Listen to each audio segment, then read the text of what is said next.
Rápido. Estamos terminando casi ya la serie de los 10 mandamientos. Ya se los conocen en el orden sistemático, ¿verdad? A ver, se los voy a preguntar por uno. Wendy, número 1.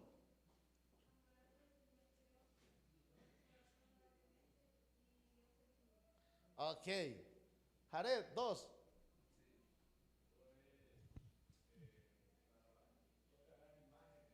Eso. Correcto. Excelente, muy bien. ¿Quién me ayuda? Hermana Kenia, 3. No. Ok, correcto. 4. Hermana Blanca. El día de reposo, los días de reposo, que son 4, dijimos, ¿no? 4 días de reposo. Hermana Cintia, 5.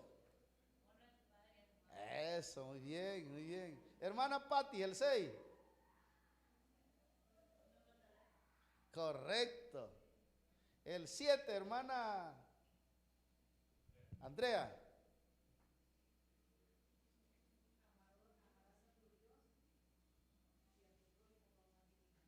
Ok, bueno. A ver, ¿quién me dice el 7? Hermana Andrea de Lezama.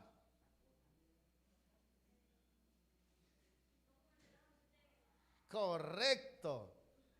Hermana Beatriz, el 8. ¿Perdón? Ok. No hurtarás. Ese es. Ella dijo el del adulterio. Listo. Ya terminamos entonces 8. Mire que cada uno ustedes los puede aprender en el orden. Dios es uno, hay que amarlo con todo el corazón, con toda el alma, con toda la mente, con todas las fuerzas. 2, no tendrás dioses ajenos delante de mí, porque yo soy Jehová Dios fuerte, celoso, que visito la maldad de los que me aborrecen hasta una tercera y cuarta generación. 3, no tomarás el nombre del Señor tu Dios en vano, porque Jehová no te hará por inocente al que tomare su nombre en vano. 4, santificarás mi día de reposo. Hablamos del día de reposo, el reposo de Dios, el reposo de la ley, el reposo de las tierras prometidas y el reposo cristiano, el reposo del pueblo de Dios. 5, honra a tu padre y a tu madre para que te vaya bien, seas de larga vida sobre la tierra que Jehová tu Dios te da. 6, dijimos, no matarás. 7, no cometerás adulterio. 8, no hurtarás. Y vamos a comenzar a ver el 9. ¿Sí ven que es fácil de aprendérselo? Fácil de aprenderlo, solo son 10. En otras palabras, 10 palabras. Es más difícil aprenderse el himno nacional, ¿cierto? Así que vamos a entrar entonces a la palabra de Dios. Tome la escritura, por favor, Éxodo capítulo 20, verso 16 y Deuteronomio 5:20. Ahí vamos a anclarnos entonces en la palabra de Dios.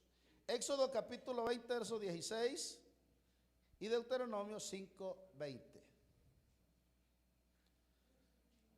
Estamos aprendiendo algo que no es que tenga tanta relevancia en el contexto de usted, que no lo sepa usted, sino que es como para que comprenda el orden de estos mandamientos que están escritos ahí, que siempre en algún momento nos hemos encontrado con ellos. Amén. ¿Qué dice?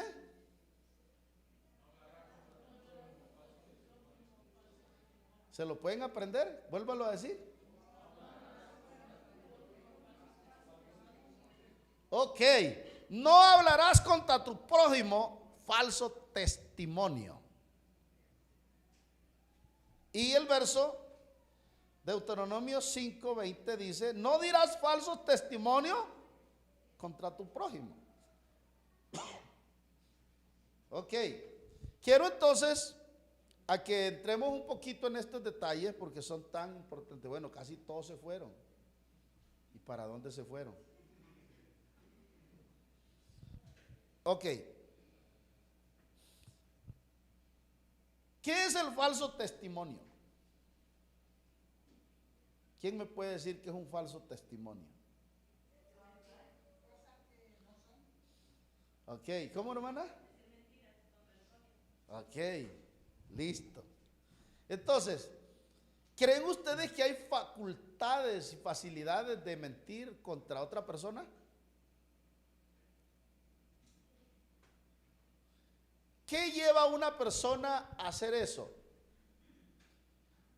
¿Por qué el Señor tuvo que colocar un vallado contra ese tipo de situación o de conducta? ¿Qué es lo que hace o qué es lo que lleva a una persona levantarse a testificar contra otro? Un falso testimonio. La falta de conocimiento, ok. Entonces consideremos que hay unos valores que deben de estar en la vida de toda persona, y uno de los valores más explícito, más intrínseco, es el valor de la verdad. Diga conmigo, decir la verdad. La verdad siempre ha sido un poco complicada, porque la verdad lastima muchas veces. Pero la verdad se puede y se debe predicar, dice la Biblia, en amor. ¿Cómo hago yo para decirle a alguien que está perdido y tengo que decirle la verdad? ¿Cómo haría usted para decirle a un perdido la verdad?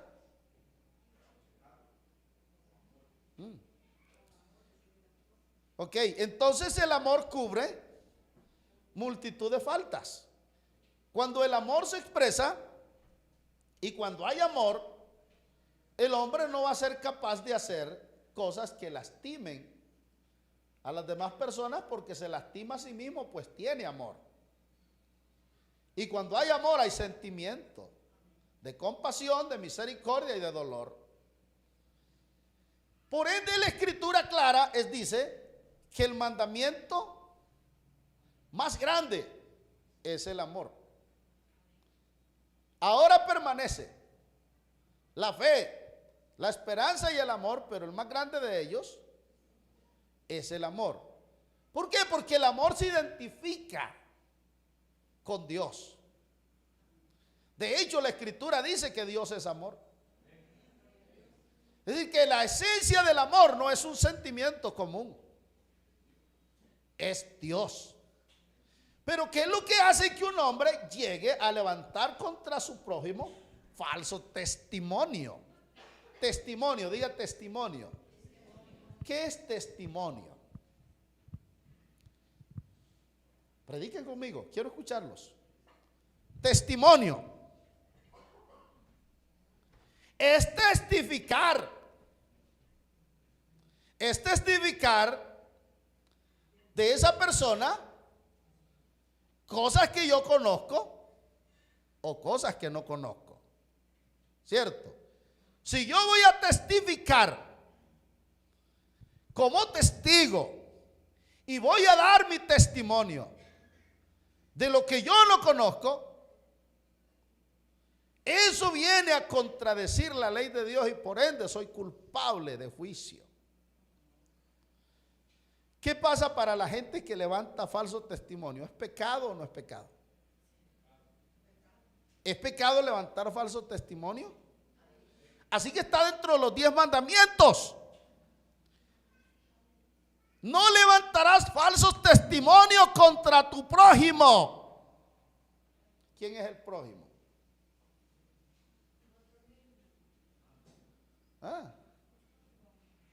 ¿Amarás a tu prójimo? Si ve que si hay amor, no hay mal testimonio, no hay falso testimonio. Consideremos entonces, el falso testimonio es una actitud, hermano, delictiva. Gracias, hermanita. De hecho, es un delito. Beatriz es abogada, ¿verdad? Ok. Cuando a una persona le imputan un juicio, un delito, le imputan un delito y la llevan a la corte, un juicio no se puede ejecutar si no hay testigos, ¿verdad? Porque no hay testigos. Y para que tenga veracidad el juicio, necesita mínimo 2 testigos. Eso lo acredita la ley, de acuerdo al Código Procesal Penal. En la ley de Moisés, dice la Escritura, por medio de 2 o 3 testigos, la persona imputada moría irremisiblemente. Así que se necesitaba de 2 personas que testificaran para que eso que le están imputando sea verdad, sea veraz. ¿Y a dónde vamos a encontrar a 2 personas que hablen mentira? O que levanten un falso testimonio de una persona. Tendrán que colocarse 2, y cuando esos 2 no son tan veraces necesitan un tercero para que eso sea veraz. Y entonces el juez tocaría tomar una decisión en base de los testigos que acreditaron verazmente, diciendo lo que habían visto, lo que habían oído, que tenían pruebas fehacientes, visibles, palpables. Y base a eso, entonces se determina un veredicto. ¿Cierto?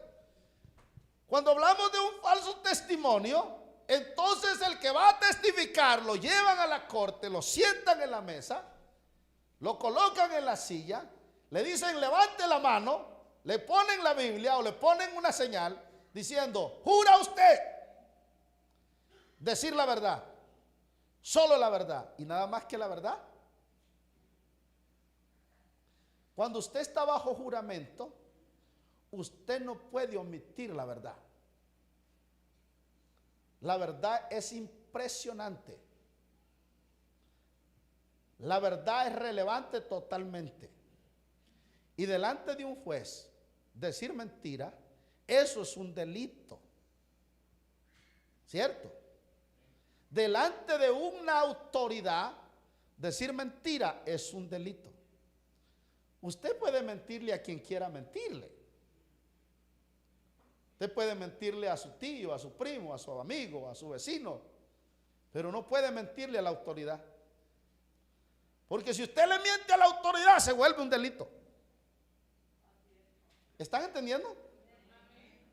Entonces, cuando hablamos de levantar falsos testimonios, a esa persona lo sientan ante el juez, ante el jurado, para que testifique, porque él es testigo.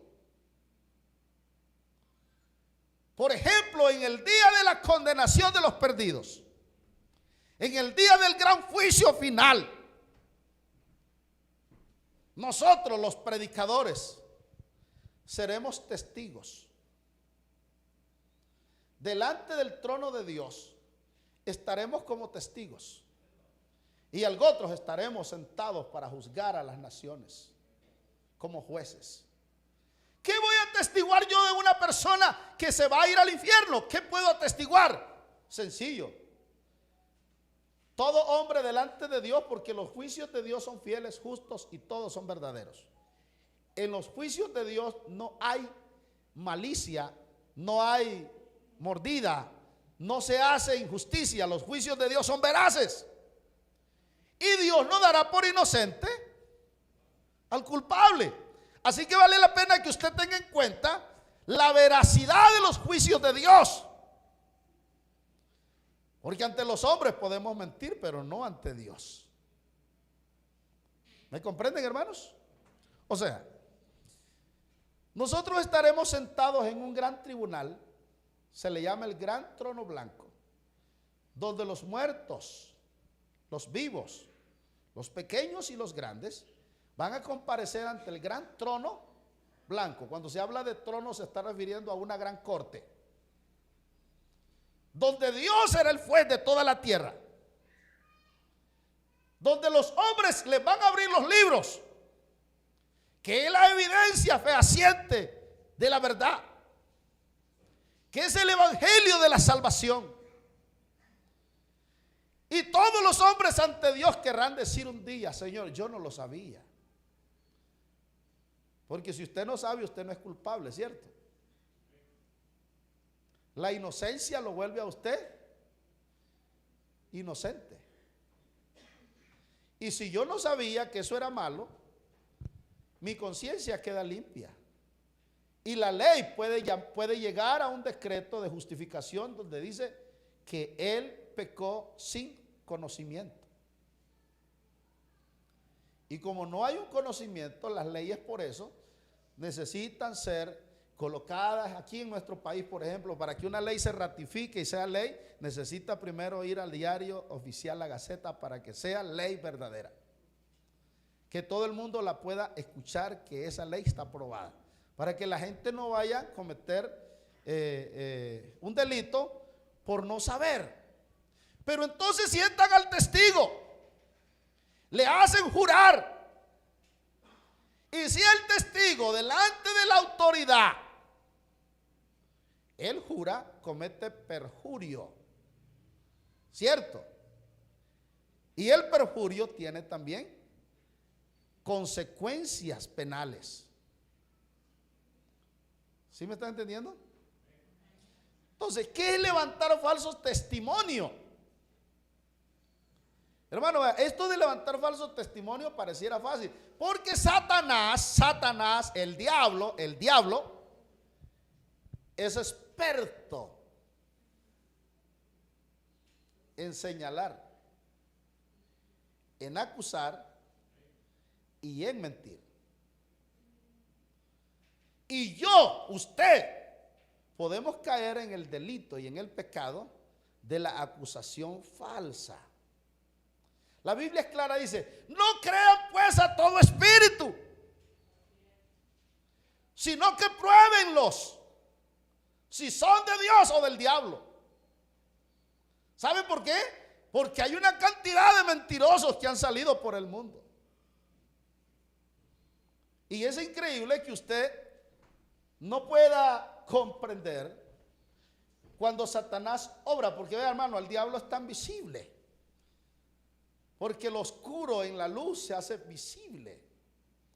La mentira ante la verdad es notable. La mentira solo se pasa de verdad cuando la verdad no está. Pero la verdad es como esa luz que alumbra en lugar oscuro. Y créame que el engaño, la mentira, la acusación, si no hay bases de verdad, puede pasar por verdad. Pero la verdad de Dios es inalterable. Así que entonces encontramos en estos mandamientos ese pecado que se llama señalar, levantar falsos testimonios contra su prójimo, contra su hermano, contra las personas cercanas o contra aquellas personas que están, hermano, en el alcance suyo. Eso es pecado.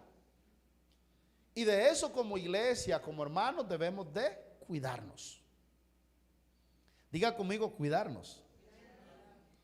Porque a uno le dan ganas de decir cosas.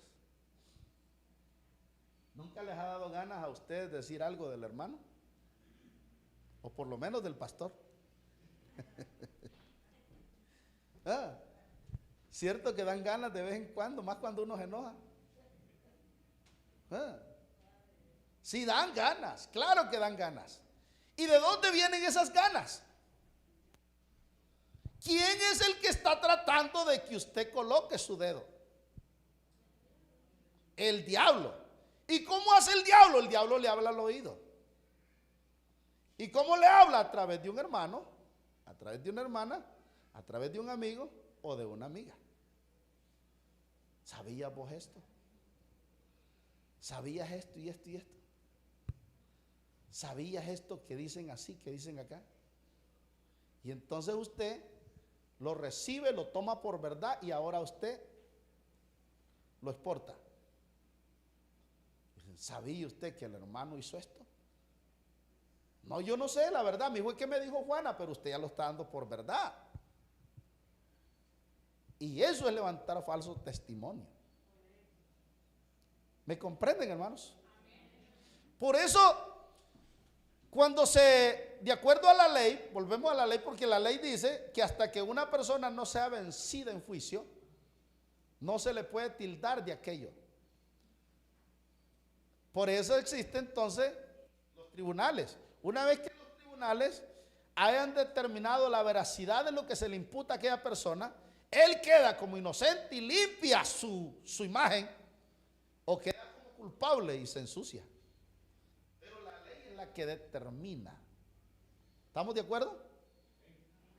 Pero eso sucede a través de un juicio. Ok.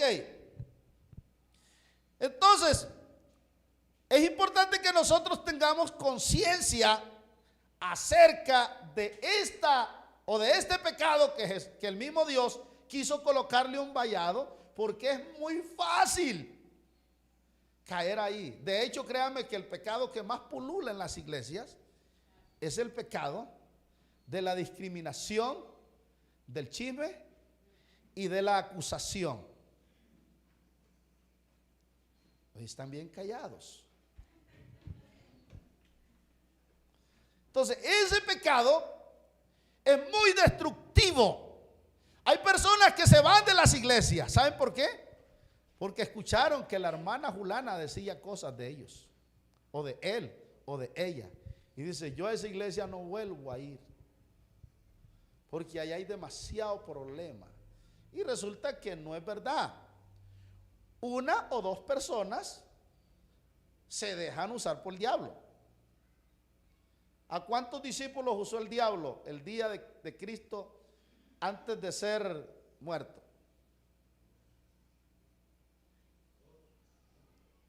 A dos, ¿verdad? Pero eran 12. El resto no se daban cuenta. ¿Seré yo, Señor? Decían todos. ¿Seré yo, Señor? Decían todos. Así que ninguno era, excepto Judas. Y Judas pregunta, Señor, ¿seré yo? ¿Y qué respondió? Porque el hombre a veces no sabe. Pues la ignorancia que hay del desconocimiento de la palabra de Dios es grande en las personas. Vea, cuando usted no conoce la palabra de Dios, usted es ciego y no puede ver la luz de Dios. Pero a medida que usted va conociendo la palabra de Dios, usted tiene luz para ver al maligno cómo obra. Por eso la escritura es clara: en mi corazón he guardado tus dichos para no pecar contra ti. Los dichos son la palabra de Dios, ¿no? Que nos ilumina y nos aleja del pecado. Amén, hermanos. Entonces, qué importante que entendamos. Yo le pregunto, ¿de dónde viene la mentira, la acusación? ¿De dónde viene el falso testimonio? ¿De dónde salió ese tipo de pecado? Tome la Biblia, por favor. San Juan capítulo 8, versos 38 al 46. Miren lo que dice la palabra de Dios. San Juan capítulo 8, versículo 38 al 46. Colóquenlo, hermana, por favor. Lean. Yo hablo lo que he visto acerca del Padre, y vosotros decís lo que habéis oído acerca de vuestro padre. Respondiendo y le dijeron, nuestro padre es Abraham. Jesús le dijo, si fueses hijo de Abraham, las obras de Abraham haríais. Pero ahora procuráis matarme a mí, hombre, que os he hablado la verdad, la cual he oído de Dios. Observe, vosotros hacéis las obras. Vosotros hacéis las obras de vuestro padre. Entonces le dijeron, vosotros. Amén. ¿Qué dice? Nosotros no somos nacidos de fornicación, un padre tenemos, es Dios. Esa es una discusión entre los rabinos, entre los judíos y Jesús. Observe, el 42. Jesús entonces dijo, si vuestro padre fuese Dios, ciertamente me amaríais, porque yo de Dios he salido y he venido, pues No he venido de mí mismo, sino que Él me envió. Y Dios envió al Señor en este contexto, como Dios me envió a mí. Observe. ¿Por qué no entendéis mi lenguaje? ¿Por qué no escucháis mis palabras? ¿Qué dice? Vosotros sois de vuestro padre el diablo, y los deseos de vuestro padre queréis hacer. Eso se lo dijo a los judíos. Observe el otro verso. Él ha sido homicida desde el principio y no ha permanecido en la verdad, porque no hay verdad en él. Cuando habla mentira, de suyo habla, porque es mentiroso y padre de mentira. El 45. Y a mí, porque digo la verdad, no me creéis. 46. ¿Quién de vosotros me redarguye de pecado? Pues si digo la verdad, ¿por qué vosotros no me creéis? Observen que Jesús explicó acerca de dónde viene la mentira. La verdad es el invento de Dios. La mentira es el invento del diablo. Son dos polos opuestos. El diablo es el que engendra. Diga conmigo, el que engendra la mentira. Él se llama el padre de la mentira. El padre es el que engendra. Así que cuando alguien habla mentira, algo del diablo tiene en él. ¿Sí o no? Pero el que dice la verdad está en la verdad y tiene a Dios en su corazón. Y no hay ninguna mentira en él, dice la Biblia. Así que usted va a descubrir, desde que un hombre tiene a Dios, ese hombre siempre procura ser correcto. Esa mujer siempre procura ser correcta. Porque es que la diferencia que tiene la verdad con la mentira es que la mentira es totalmente hipocresía. La mentira es muy falsa. La mentira tiene mucha falacia. Hay hombres que le mienten a las muchachas para enamorarlas. ¿Alguna vez les mintieron a ustedes? Solo piensen. Pero usted se viene a dar cuenta que es mentira porque después que llega un tiempo donde tiene que confrontar todas esas palabras, se da cuenta que era mentira todo lo que le habían dicho. Dios no le miente a nadie. Tanto que su palabra dice que ni una jota ni una tilde pasarán. El cielo y la tierra pasarán, pero sus palabras. Así que Dios es veraz en su palabra. No deja caer en tierra ni una tilde. O sea, es demasiado veraz, ¿verdad? Porque para que a Él no se le pase nada, es que es muy santo en sus palabras. Y tanto que le dice a los fariseos: ¿quién de ustedes me redarguye a mí de pecado? A ver, díganme algo que me hayan visto. Eso es lo que está diciendo. Díganme algo que me hayan visto a mí. Pero ustedes quieren matarme a mí, que yo les he dicho la verdad. Dígame entonces usted, ¿de qué Dios, de qué padres que son ustedes? Porque Dios, el Padre, no es asesino, ni mentiroso. Entonces comprenda que usted se va a dar cuenta sobre este mandamiento, la relevancia que tiene y cómo las personas pueden caer en la acusación. Mire que en los mandamientos había unas cláusulas diciendo: no andarás chismeando entre el pueblo, yo Jehová. ¿Saben ustedes qué es chismear? La hermana Gloria sabe. ¿Quién más sabe? ¿Quién más sabe qué cosa es chismear? Hablar de los demás, ok. Entonces, consideremos que nosotros no estamos, hermano, no estamos en condiciones, ni estamos habilitados para hablar mal de nadie. Amén. Usted está habilitado solo para hablar bien de Dios. Y si quiere hablar mal de alguien, hable de usted mismo. Pero es raro que alguien hable mal de él. Siempre el hombre buscará un culpable en lo que le pasa. ¿Qué dijo Adán? ¿Qué dijo Adán? La mujer que me diste. ¿Y qué dijo la mujer? La serpiente. ¿Sí o no? ¿Y la serpiente qué dijo? Y no hay nadie a quien culpar. Sí, pero si cuando existen las excusas, los hombres, hermanos, son expertos en inventarlas. Toda cosa que le pasa a alguien siempre busca un culpable. ¿Sabe, hermano? Yo estoy desanimado en la iglesia. ¿Y por qué, hermano? No, hermano, es que en la iglesia no hay amor, hermano. Pregúntele que está a su lado si lo ama. Pregúntele.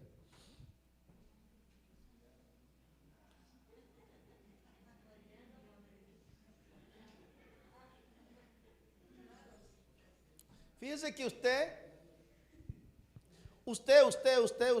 todos ustedes, en algún momento de la vida sintieron que los papás no le querían. En algún momento de la vida sintieron que el esposo no les quería. O que la esposa no les quería. Porque llegan esos pensamientos vagos a la mente. Y entonces cuando siente esa duda, y hay un muy bonito momento, y le dice la esposa al esposo, después de que están caramelosos, melosos ahí, dice, amor, ¿usted a mí me ama?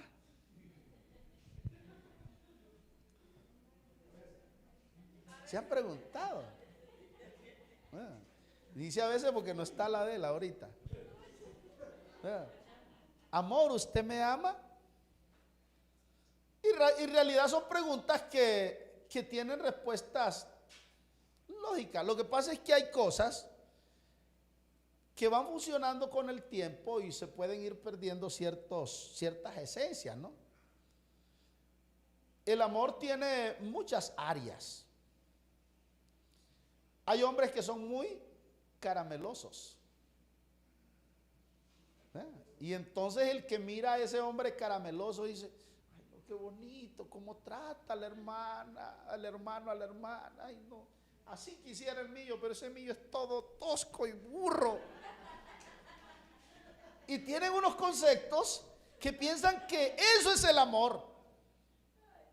El amor es imaginario cuando usted se lo imagina así. Algunas personas somos distintos, pero expresamos el amor de formas distintas.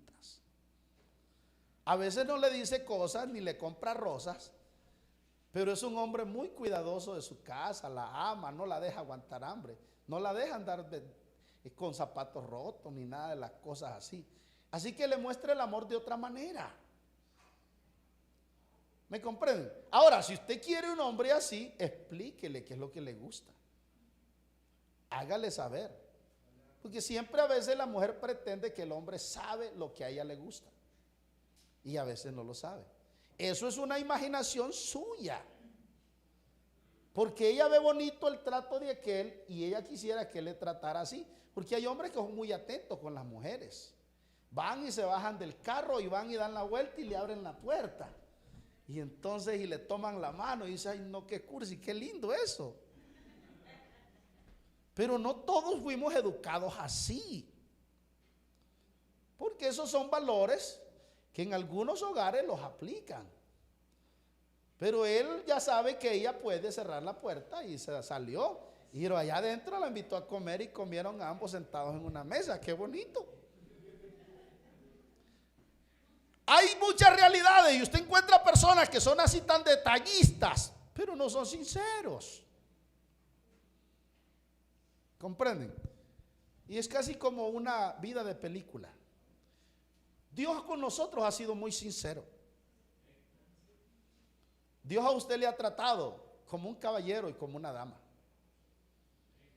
Ha sido bueno con usted. Y nunca le ha mentido. ¿Le ha dicho Dios que lo ama, sí o no?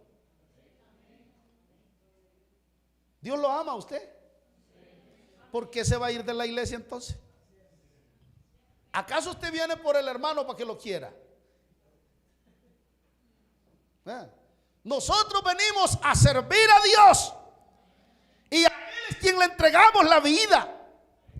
Por ende vale la pena que su amor esté enfocado prácticamente a Dios. Claro que si ama a Dios terminará amando a sus hijos, terminará amando a su familia, terminará amando la iglesia, terminará amando su hogar, su matrimonio, porque el amor de Dios lo llena todo. Llena todos los espacios vacíos. Hermano querido, pero el fraude, el engaño, la mentira, todo nace del diablo. De eso sí tenemos que tener mucho cuidado. Bastante cuidado. Fíjense lo que dice este texto, porque este texto es muy diciente y es tremendo lo que dice. Un hombre veraz con actitudes veraces. Salmo 101, verso 4 al 7. Léanlo.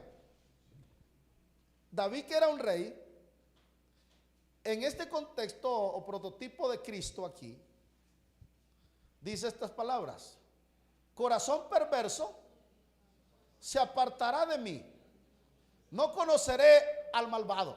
Observe, al que solapadamente infama a su prójimo, yo lo destruiré. No sufriré al de ojos altaneros y de corazón vanidoso. Mis ojos pondré en los fieles de la tierra, para que estén conmigo, y el que ande en el camino de la perfección, este me servirá. 7.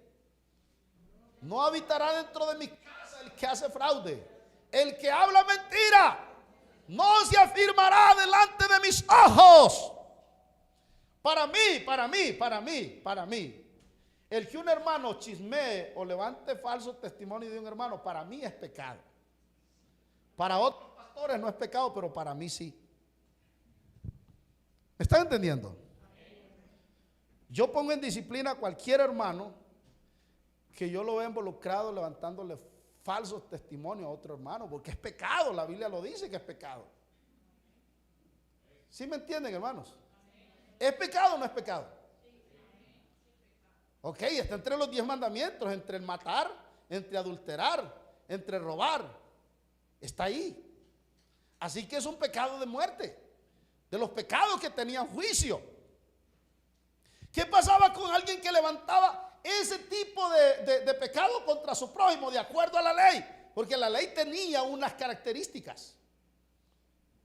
Y esas características de la ley están determinadas ahí.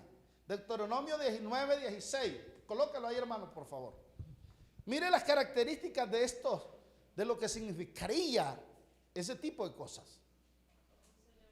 Cuando se levantare testigo falso contra alguno para testificar contra él, observe, entonces los dos litigantes se presentarán delante de Jehová y delante de los sacerdotes y de los jueces que hubieren en aquellos días. El 18.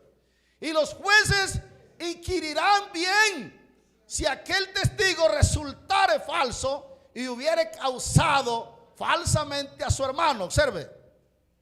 Entonces haréis a él como él pensó hacer a su hermano y quitaréis el mal de en medio de ti. Observe el otro verso.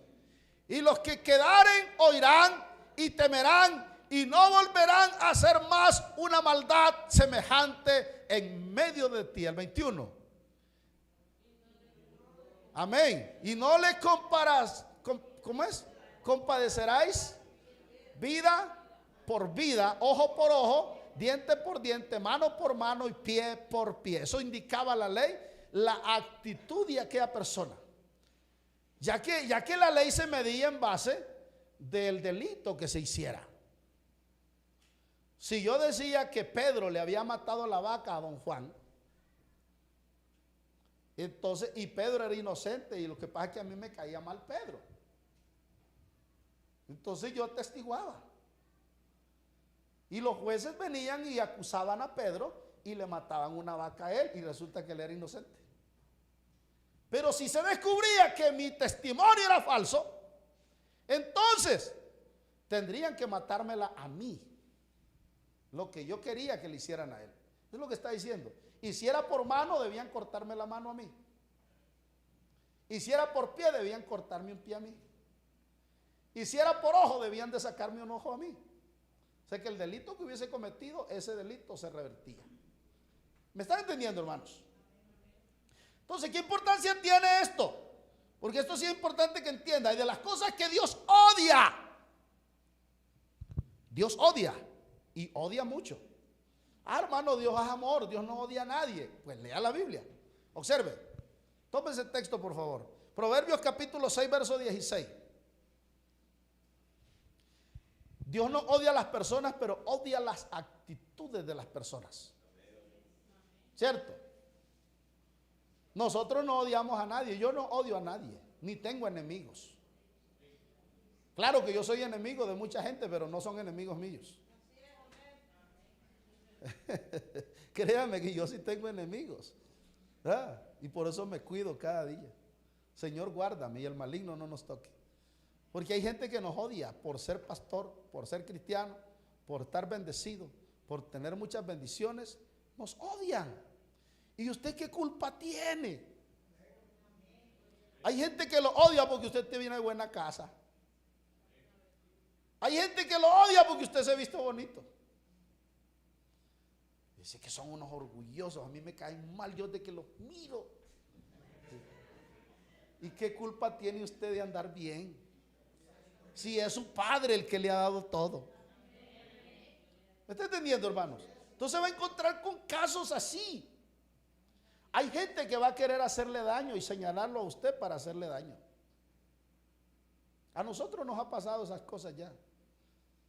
Hay gente que se han levantado falsos testimonios contra nosotros. Lo que pasa es que aquí no estamos en una corte y nosotros le dejamos las cosas a Dios, porque dice la Biblia, mía es la venganza, dice Jehová, yo pagaré su precio. Un día buscaréis al impío, lo buscaréis y no lo hallaréis, porque el impío estará bajo la planta de vuestros pies. Nosotros ahora no deseamos el mal de nadie porque no somos vengativos, tenemos el Espíritu de Dios que es amor. Pero hay gente que nos aborrece y han intentado muchas cosas para hacernos daño. Y resulta que a nosotros solo bien nos va.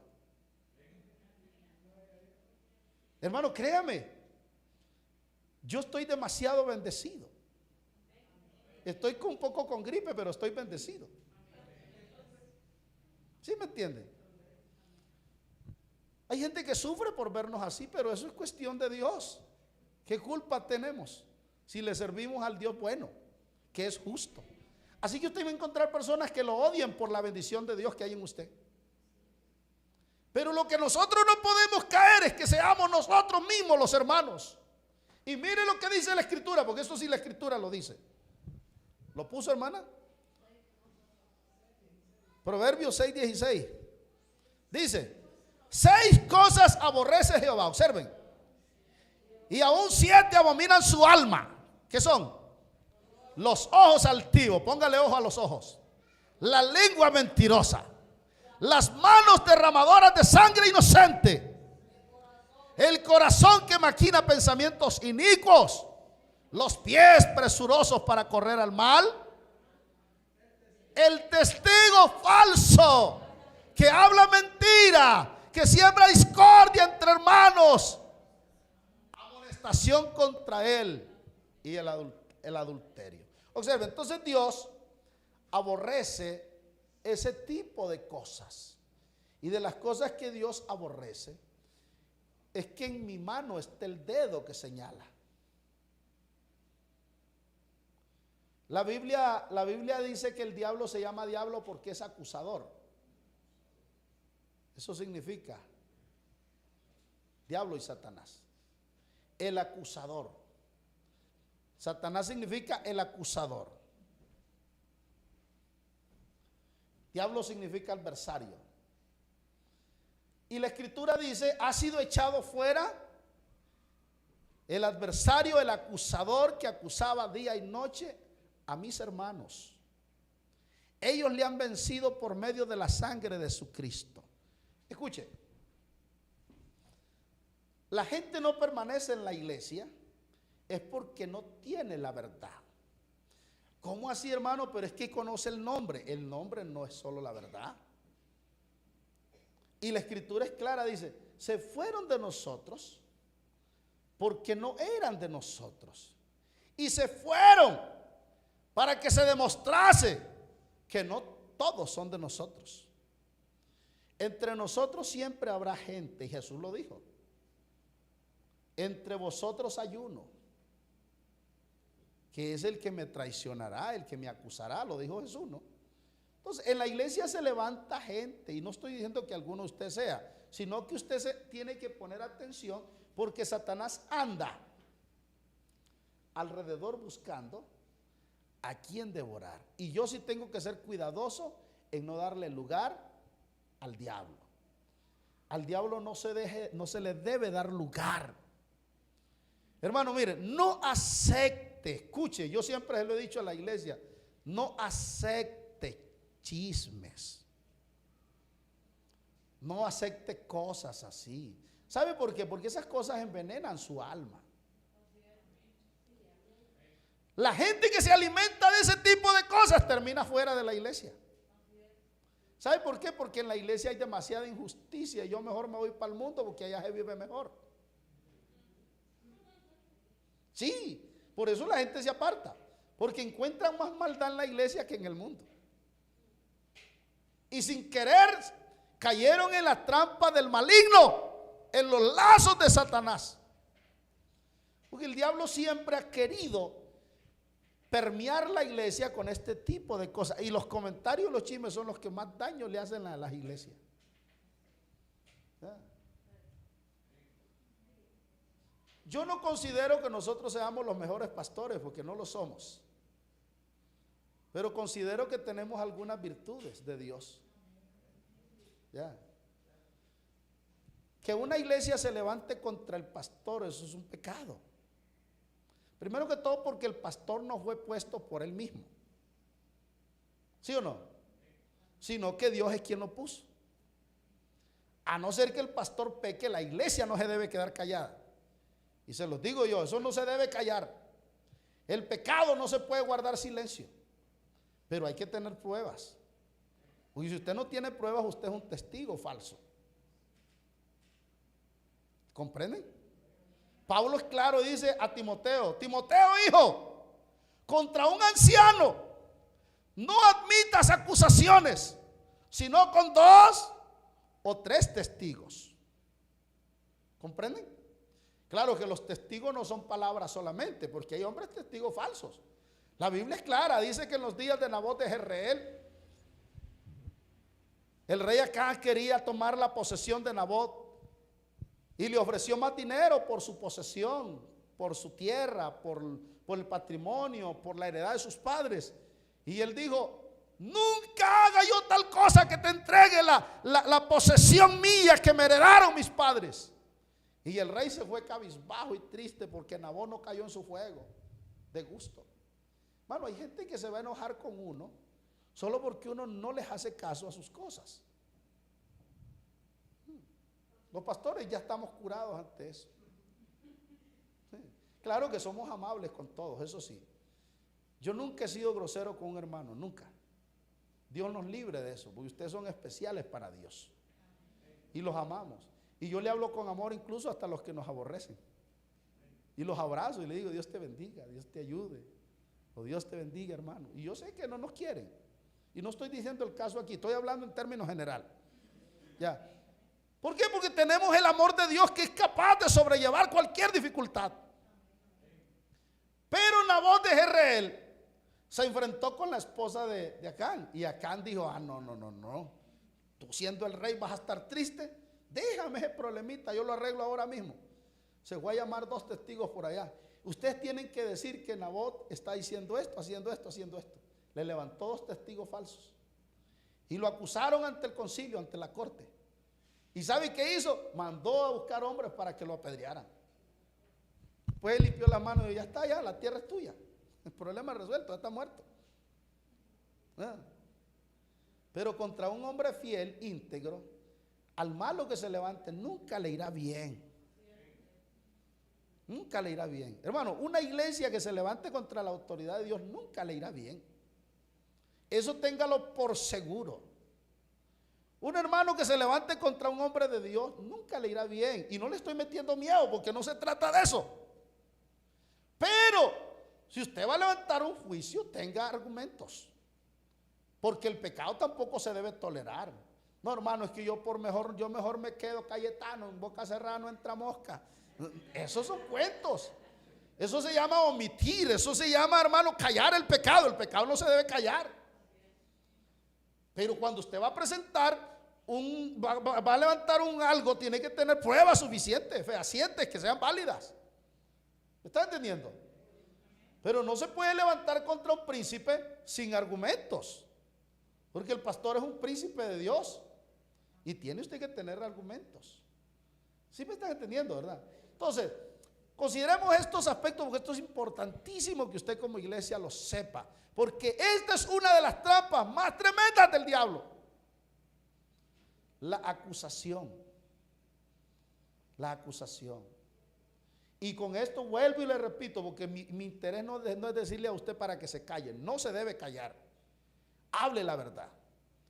Si usted mira algo que está mal hecho, váyase directo a la fuente. ¿Ya? Si usted me ve a mí algo, como dijo Jesús, ¿quién de ustedes me redarguye pecado? Dígame, pastor, yo miro esto y esto y esto y yo no lo entiendo. ¿Será? ¿Usted me puede explicar con la Biblia? Porque nadie está excepto a estas cosas. Aquí no hay ningún justo que nunca peque, dice Salomón. Así que cualquier hombre de Dios puede pecar. Pero no por eso nos vamos a quedar callados porque es hombre de Dios. No, el pecado no se debe callar. Pero cuando se va a levantar un juicio o una acusación, tiene que tener argumentos. ¿Comprenden, hermanos? ¿Para qué? Para que no se vuelva falso testimonio, por lo cual el dedo de Dios esté sobre mí. Fíjese que en la ley jurídica, cuando usted va a acusar a un hombre de renombre, si no tiene suficientes pruebas, él puede poner contra usted una contrademanda. ¿Cierto, abogado? Y usted puede ir preso. ¿Sí me entiende? O sea que esto es muy tremendo. Por eso si vamos a hablar algo, que eso sea verdad, solamente verdad y con toda seguridad de que es verdad. Comprendan entonces el valor que tienen las palabras. Hermanos, las palabras, la Biblia dice, en la boca les he dado el poder de la vida y el de la muerte. Y están en la lengua. Con la lengua se puede bendecir o maldecir. Con la boca se puede construir o destruir. Y nosotros tenemos que ser cuidadosos de estas cosas. Bendito sea el nombre del Señor. Nabot contra uno de los siervos muy elocuentes del Nuevo Testamento, Esteban. ¿Se acuerdan de Esteban? Lo hemos visto ya en el libro de los Hechos. Y aquí ya voy terminando. Contra Esteban levantaron unos testigos falsos. Es que cuando una persona no le cae bien a otros es complicado. Y mayormente cuando es el líder o es el pastor. Hermana, digámosle, ¿verdad hermana, que a usted también le dijo lo mismo? Digámosle al pastor, echémosle tierra. Cuidado con eso, porque eso es pecado. Ya. Si usted va a decir algo que usted siente, dígalo, que aquí no se le cubre. Hermano, los hombres de Dios somos todo oído. Dios nos ungió el oído para escuchar. Ya. Usted me dice algo a mí, yo le pongo atención y evalúo lo que usted me dice. Y si usted me dice, hermano, el hermano Julano está en pecado, hermano, ¿está seguro? Sí, seguro, hermano. ¿Tiene alguna prueba? No, prueba no tengo. Entonces ya está mal. ¿Ya me entendió? Porque tiene que tener pruebas. ¿Sí me comprenden? Si un hombre dice que violaron a Julana de tal, ¿sabe qué hacen los médicos? Lo examinan. Hay un examen físico que debe de tener ciertos rasgos. Antes de ese examen físico, después le hacen un examen psicológico. Y se buscan huellas. Porque no se puede llevar un juicio en una sola evidencia. Porque hay evidencias que pueden ser circunstanciales. y no le servirían. Entonces usted tiene que entender que hay cosas que para decir esto, para omitir este tipo de pecados, se necesitan, hermanos, totalmente fuentes visibles, fuentes veraces. Y cada vez que se habla la Biblia y se da el testimonio, Pablo testificó acerca de la vida de Cristo y lo testificó con su vida. Pedro dijo, las cosas que hemos visto son ciertísimas y veraces, porque nosotros comimos y bebimos con él. Y dice Juan, y a nosotros se nos reveló la verdad, que la vida estaba en el Padre, pero se nos reveló en su Hijo Jesucristo. Nosotros damos testimonio de esta verdad. Así que cuando usted ha visto es facilito, porque usted da hasta la hora, los minutos, los detalles. ¿Sí me entiende? Pero cuando usted no ha visto, le queda complicado. Dios nos ayude, Dios bendiga a la iglesia y nos guarde en eso, porque eso es muy peligroso. Y no estoy predicando esto porque esté pasando aquí no está pasando. Pero estamos terminando una serie de mandamientos. ¿Me están entendiendo? Que está enfocada en ese contexto. Dios nos ayude, hermanos, a entender. A Esteban le levantaron 2 testigos falsos. Y resulta que Esteban era un hombre demasiado veraz, lleno del Espíritu Santo. Y la Biblia dice que no resistían al Espíritu con que hablaba.